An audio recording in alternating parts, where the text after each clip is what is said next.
મિત્રો, જ્યારે ભગવાન ઘરમાં રહે છે ત્યારે તમને આ 11 શુભ સંકેતો મળે છે. મિત્રો, તમને દરરોજ સવારે આ સંકેતો મળે છે તો તમારે સમજવું જોઈએ કે ભગવાન તમારા ઘરમાં રહેવા લાગ્યા છે. તે સંકેત શું છે? આજે આપણે આ વિશે વાત કરીશું. ભગવાનને પ્રસન્ન કરવા માટે લોકો ઘણી પૂજા અને ઉપવાસ કરે છે. તેઓ સવારે અને સાંજે ભગવાન સમક્ષ દીવો પ્રગટાવવાથી લઈ અને ભોજન ચડાવવા સુધી બધું જ કરે છે, જેથી ભગવાનની કૃપા બની રહે અને તેમને જીવનમાં કોઈ પણ પ્રકારની સમસ્યાનો સામનો ન કરવો પડે. આપણે બધા જાણીએ છીએ કે ભગવાનની પૂજા અને પ્રાર્થના કરવાથી તે આપણાથી પ્રસન્ન થાય છે. પરંતુ શું તમે જાણો છો કે તે આપણને આનો સંકેત પણ આપે છે? ચાલો જાણીએ આ સંકેતો વિશે, જે તમને જણાવે છે કે ભગવાનની વિશેષ કૃપા તમારા ઉપર છે. મિત્રો, જ્યારે તમે પૂજા કરો છો ત્યારે તે તમારા ઘરમાં રહે છે. પછી ભલે તે સીધો કે આડકત રીતે જ્યારે તે ઘરમાં રહે છે ત્યારે તમને એ અનુભવાય છે. ઘણી વખત તમે તેને જોઈ પણ શકો છો. ઘણી વખત એવું બને છે કે ભગવાન તમારા ઘરમાં રહે છે, પરંતુ તમારી કેટલીક ભૂલોને કારણે તે પાછા ફરે છે. તે તમારા કેટલાક કાર્યોના કારણે તે પાછા ફરે છે, કારણ કે તે સમયે ઘણીવાર લોકો આ ભૂલ કરે છે. તેઓ ક્યારે પૂજા કરે છે અને પછી છોડી દે છે. પછી થોડા દિવસો પછી પૂજા કરે છે અને છોડી દે છે. પછી આ બધું યોગ્ય નથી. આ કારણે ભગવાન ચાલ્યા જાય છે.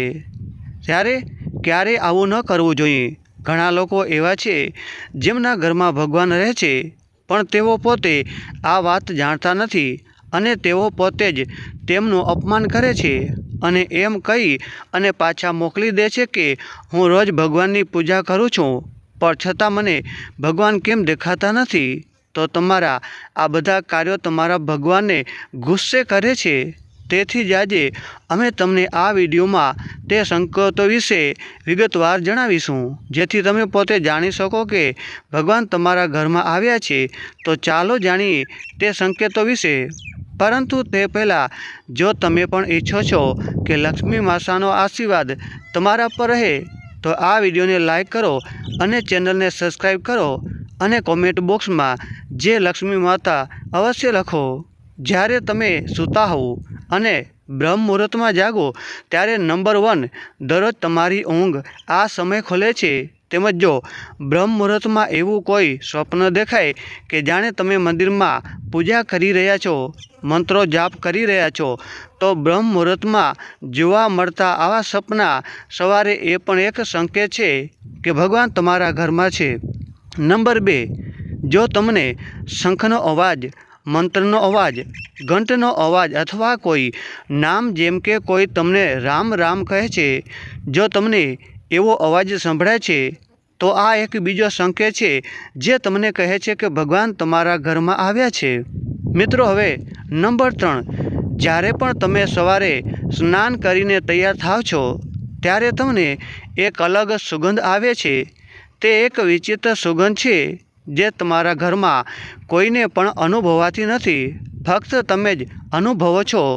તે ન તો કોઈ અંતરની સુગંધ છે, ન તો કોઈ અન્ય અગરબત્તીની સુગંધ છે કે ન કોઈ અન્ય વસ્તુની. ફક્ત તમને જ આ વિચિત્ર ગંધ આવે છે. આ સુગંધ ઘરમાં તમારા મંદિરમાંથી આવે છે. હવે તે ઘરમાં જ્યાં પણ હોય તમને તેની સુગંધ આવે છે અને તમે જેટલું વધુ તમારા ઘરના મંદિરની નજીક જાઓ છો તેટલી તમને તેની સુગંધ આવે છે. મિત્રો, આ ગંધ એવી દેવી દેવતાની છે જે તમને કહે છે કે ભગવાન તમારા ઘરમાં નિવાસ કરી ચૂક્યા છે. હવે જ્યારે નકારાત્મક ઉર્જા ઘરમાં પ્રવેશ કરે છે ત્યારે તમને ઘરની અંદર એક દુર્ગંધ આવવા લાગે છે. પરંતુ જ્યારે ભગવાન નિવાસ કરે છે ત્યારે સકારાત્મક ઉર્જા પ્રવેશ કરે છે અને તમને એક સુગંધ આવવા લાગે છે. આ ગંધ ખૂબ જ સરસ, મીઠી અને મનોહર હોય છે, જે તમારા મનને સંપૂર્ણપણે મોહિત કરે છે. મિત્રો, હવે વાત કરીએ નંબર 4, જ્યારે પણ તમે પૂજા કરવા જાઓ છો ત્યારે જો કોઈ જીવંત પ્રાણી એટલે કે કૂતરો, બિલાડી, ગાય કે અન્ય કોઈ વ્યક્તિ સાધુ તમારા દરવાજા ઉપર આવે છે અને તમારી સાથે અઠવાડિયામાં 3 થી 4 વાર આવું થઈ રહ્યું છે કે તેઓ ફક્ત ત્યારે જ આવી રહ્યા છે જ્યારે તમે પૂજા કરી રહ્યા છો, તો તેનો અર્થ એ છે કે ભગવાન તમારા દરવાજા ઉપર ખટખટાવી રહ્યા છે. તે આવી રહ્યા છે કારણ કે ગાય પણ માતાનું એક સ્વરૂપ છે. કૂતરાને ભૈરવ બાબાનું પ્રતીક પણ માનવામાં આવે છે મિત્રો. અથવા જો કોઈ ભિખારી આવે છે ને, તો તે ભગવાનના કોઈ રૂપમાં આવી રહ્યા છે. તેથી આપણે તેમને ક્યારે ભગાડવું ન જોઈએ, બલકે આપણે તેને સંતોષ આપવો જોઈએ, એટલે કે આપણે તેને ખવડાવવું જોઈએ. મિત્રો, આપણે તેમને આદર આપવો જોઈએ. પૈસા કે અન્ય કોઈ વસ્તુનું દાન કરવું એ અલગ વાત છે, પરંતુ સૌથી મોટી વાત તો એ છે કે ભગવાન તમારા ઘરે આવી રહ્યા છે. ખોરાક અને પાણીનું દાન માનવામાં પણ આવે છે. હવે મિત્રો, વાત કરીએ નંબર 5. જો તમને રાતે ઊંઘ દરમિયાન વારંવાર સપના આવે છે અને તમે સપનામાં મંદિર, મૂર્તિ અથવા ભગવાનનો ફોટો જુઓ છો, તો તેનો અર્થ એ છે કે ભગવાનના આશીર્વાદ તમારા ઉપર છે. ઘણી વખત એવું બને છે કે તમે કંઈક લેવા માટે આગળ વધો છો, પરંતુ તે લેતી વખતે તમારા મનમાં તેના વિશે કોઈ શંકા આવે છે. બધું બરાબર થયા પછી પણ કંઈક એવું બને છે કે જે આપણને તે નિર્ણય લેતા અટકાવે છે. તેનો અર્થ એ છે કે તમને કોઈ દૈવી શક્તિનો આશીર્વાદ મળે છે. નંબર 6. જે લોકો પર ભગવાનના આશીર્વાદ હોય છે, પછી ભલે તે અમીર હોય કે ગરીબ, તેમને દરેક જગ્યાએ માન મળે છે. જો કોઈને ઓછું કામ કર્યા પછી પણ સફળતા મળે છે, તો તે ભગવાનની કૃપાની નિશાની છે. ભગવાન તેમને બધી સમસ્યાઓથી બચાવે છે. જે લોકો પર ભગવાન ખુશ હોય છે, તેઓ દરેક પરિસ્થિતિમાં ખુશ જ રહે છે. તેમના જીવનમાં ગમે તેટલું દુઃખ હોય, તેઓ હંમેશા ખુશ રહે છે. તેઓ ક્યારેય કોઈ સમસ્યાથી ડરતા નથી. તેઓ દરેક સમસ્યાને સરળતાથી દૂર કરે છે. મિત્રો, હવે વાત કરીએ 7મા ક્રમે. ઘુવડ જોવું શુભ છે. હિન્દુ ધર્મમાં ઘુવડને ખૂબ જ મહત્વપૂર્ણ દરજ્જો આપવામાં આવ્યો છે. ઘુવડ દેવી લક્ષ્મીનું વાહન છે. એવું માનવામાં આવે છે કે જો તમને ક્યાંક ઘુવડ દેખાય, તો તે ખૂબ જ શુભ સંકેત માનવામાં આવે છે. જો તમને અચાનક ક્યાંક ઘુવડ દેખાય, તો સમજો કે ટૂંક સમયમાં મા લક્ષ્મી તમારા ઘરમાં આવી રહ્યા છે. નંબર 8. ખાવાની આદતોમાં ફેરફાર. જ્યાં પણ મા લક્ષ્મી આવે છે, લોકોની ખાવાની આદતો બદલવા લાગે છે. એવું કહેવાય છે કે આવા ઘરોમાં લોકોને ભૂખ ઓછી લાગે છે. ખાસ વાત એ છે કે આવા લોકોને પૂરતો ખોરાક પણ ઓછો મળે છે. આ ઉપરાંત આવા ઘરોના લોકો નશાકારક પદાર્થો અને માંસાહારી ખોરાકથી પણ અંતર રાખવાનું શરૂ કરે છે. નંબર 9.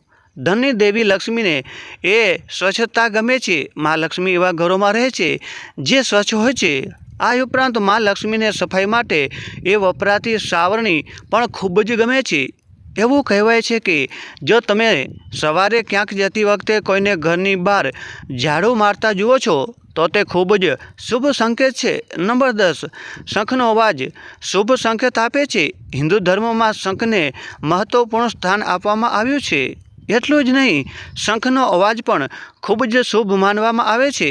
તેથી કોઈ પણ શુભ પ્રસંગે એ કરવામાં આવતી પૂજા, શંખનો અવાજ એ પણ પૂજામાં જ રાખવામાં આવે છે. જો તમને સવારે ઉઠ્યા પછી શંખનો અવાજ સંભળાય છે, તો તે એક શુભ સંકેત છે. એવું માનવામાં આવે છે કે સવારે ઉઠ્યા પછી શંખનો અવાજ સાંભળવો એ તમારા ઘરમાં દેવી લક્ષ્મીના આગમનનો સંકેત છે. નંબર 11. જો તમે સતત 3 દિવસ સુધી ઘરની બહાર નીકળતી વખતે નીલકંઠ પક્ષી જુઓ છો, તો તે સમજો કે ભગવાનને તમારી પ્રાર્થના સાંભળી છે અને તમારી એક મોટી ઈચ્છા ટૂંક જ સમયમાં પૂર્ણ થવા જઈ રહી છે. નીલકંઠ પક્ષી જોવું એ મહાદેવના આશીર્વાદનો સંકેત છે. જો તમારા ઘરની સામે વારંવાર સફેદ ગાય આવવા લાગે છે, અથવા કોઈ દિવસ કોઈ સફેદ ગાય તમારા ઘરની સામે આવી અને તેના વાછરડાને ખવડાવે છે, તો તે દેવી દેવતાઓના આશીર્વાદનો એક સ્પષ્ટ સંકેત છે. તે જણાવે છે કે તમારી પ્રાર્થના સફળ થઈ રહી છે અને તમારા જીવનની બધી સમસ્યા હવે દૂર થવા જઈ રહી છે. ભગવાન તમારા બધા મુશ્કેલીઓ અને ખરાબ દિવસોના હવે અંત લાવવાના છે. નંબર 12. જો કોઈ પક્ષી ઘરના મુખ્ય દરવાજાની આસપાસ માળો બનાવે છે, તો તે ખૂબ જ શુભ સંકેત છે. તે એક પુરાવો છે કે તમારી પૂજા સફળ થઈ છે. ભૂલથી પણ પક્ષીઓને તેમના બાળકોને હેરાન ન કરો. તેના બદલે તેમના માટે ખોરાક અને પાણી રાખો. જો તમે પૂજા કરતી વખતે ખૂબ જ ભાવુક થઈ જાઓ છો, તો જો તમારી આંખોમાંથી આંસુ વહેવા લાગે છે, તો તે એક સંકેત છે કે ભગવાનને તમારા હૃદયની પોકાર સાંભળી છે. નંબર 13, જો તમે સવારે પૂજા કર્યા પછી ઘરની બહાર નીકળો છો અને તમને ક્યાંક વાંદરાઓનો સમૂહ દેખાય છે, તો તે પણ કહે છે કે તમારી પૂજા સફળ થવાની છે. ભગવાન તમારા ઉપર દયાળુ છે. તે વાંદરાઓને ખવડાવવાનો પ્રયાસ કર્યો. જો તમે કોઈ પણ અગરબત્તી, રૂપ, સ્પ્રે અથવા કૃત્રિમ સુગંધનો ઉપયોગ કર્યા વિના પણ તમારા ઘરમાં સુગંધ અને તાજગી અનુભવો છો, તો સમજો કે ભગવાન તમને આશીર્વાદ આપી રહ્યા છે અને તમારું ભાગ્ય ટૂંક સમયમાં બદલવાનું છે. નંબર 14, પૂજા દરમિયાન ઘરે મહેમાનોનું આગમન પણ ભગવાનના આશીર્વાદની નિશાની છે. જો મહેમાન ભેટ લાવે તો તે સ્પષ્ટ છે કે આ એક સંકેત છે ભગવાને તમારી પૂજા સ્વીકારી લીધી છે. જો પૂજા દરમિયાન એ પ્રગટાવેલા દીવાની જ્યોત અચાનક ઝડપથી સળગવા લાગે છે, તો સમજો કે તમારી પૂજા સફળ થવાની છે અને ભગવાનની કૃપાથી તમારા દુઃખના દિવસો ટૂંક જ સમયમાં સમાપ્ત થવાના છે. જો તમે વારંવાર સવારે 3 થી 5:30 વાગ્યાની વચ્ચે એટલે કે બ્રહ્મ મુહૂર્તમાં જાગો છો, તો આ ભગવાન તરફથી એક સંકેત પણ છે કે ભગવાન તમારી ભક્તિથી પ્રસન્ન છે. નંબર 15, જો કોઈ વ્યક્તિ અચાનક સવારે 3 વાગ્યા પછી જાગી જાય છે, તો તેને નાની વાત ન માનો. આ એક સંકેત ખૂબ જ શુભ માનવામાં આવે છે. એવું માનવામાં આવે છે કે સવારે 3 વાગ્યા પછી દેવી દેવતાઓની એ શક્તિઓ જાગે છે જે તમને ઘણું કહેવા માંગે છે. આવી સ્થિતિમાં સવારે 3 વાગ્યા પછી વારંવાર જાગવું એ સફળતાની નિશાની છે. તે જ સમયે સવારે 3 વાગ્યા પછી દેવી દેવતાઓ પાસેથી માંગવામાં આવેલું વરદાન ક્યારેય વ્યર્થ જતું નથી. ભગવાન ચોક્કસપણે તમારી પ્રાર્થના સાંભળશે. નંબર 16, જો તમને સપનામાં ઊંચા પર્વતો દેખાય છે અને ત્યાંથી વહેતો ધોધ દેખાય છે અને તમને આ પાણી દેખાય છે, જો તમે દારૂ પીતા હો તો તમને ચોક્કસ સફળતા મળશે. જો તમે તમારા શિક્ષણનો યોગ્ય ઉપયોગ કરી અને તમારા પરિવારને ચલાવી શકો છો, તો તે ફક્ત ભગવાનની કૃપાથી જ શક્ય છે. દુનિયામાં ઘણા લોકો એવા છે જે શિક્ષિત હોવા છતાં તેમના શિક્ષણનો યોગ્ય ઉપયોગ કરી શકતા નથી. ભગવાનના એવા લોકો ઉપર ખાસ આશીર્વાદ છે જે સ્વસ્થ છે. ખરાબ સ્વાસ્થ્ય ફક્ત તમારા શરીરને જ અસર કરતું નથી, પરંતુ ઘણું આર્થિક નુકસાન પણ એ કરી જાય છે. તેથી જે લોકોનું શરીર સ્વસ્થ છે તેમણે પોતાના ભાગ્યશાળી માનવું જોઈએ. જો તમને જીવનમાં યોગ્ય જીવનસાથી મળ્યો હોય, તો આ પણ ભગવાનની કૃપાથી જ શકે છે. એક સારો જીવનસાથી તમારા આખા જીવનને ખુશ કરી શકે છે, પરંતુ જો તમને ખરાબ જીવનસાથી મળે ને, તો તમારું આખું જીવન ઝઘડા અને મુશ્કેલીઓ વચ્ચે પસાર થાય છે.